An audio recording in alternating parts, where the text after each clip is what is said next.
Pour vous parler de ma propre expérience, j'ai découvert qu'il était possible d'apprendre à canaliser lors d'un stage de communication animale. Donc c'était encore des synonymes, hein. On apprenait la télépathie. La télépathie, c'est ça, hein. Je canalise de âme à âme, de cœur à cœur. On est sur cette connexion avec le monde invisible.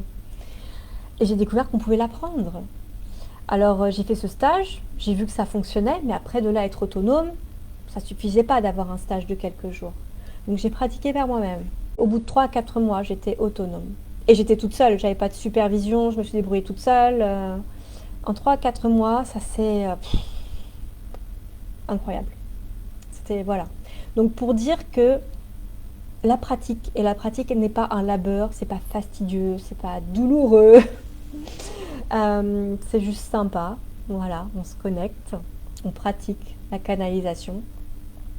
Et la pratique régulière, pas quotidienne, mais régulière, fait que tout s'ouvre très vite. L'énergie passe.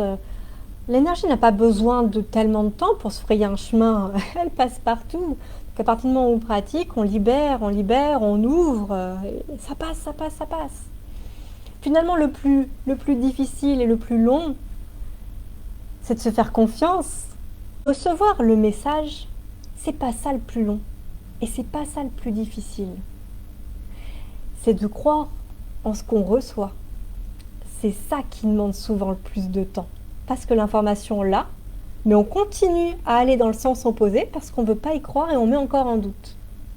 C'est pour ça que c'est important d'avoir une supervision, d'être soutenu, d'avoir quelqu'un qui derrière canalise aussi la même information et dit non, je t'assure, là ce que tu as comme information, t'en fais ce que tu veux, tu as toujours ton libre arbitre, mais l'information est bonne. L'information est juste, tu peux y croire, je te confirme que j'ai la même information quand je canalise. Donc à un moment donné, il faut lâcher. Il faut lâcher et arrêter de tourner en rond et de ne pas vouloir croire en soi et donc en ses intuitions. C'est ça le plus long. C'est pas l'apprentissage de la canalisation le plus long.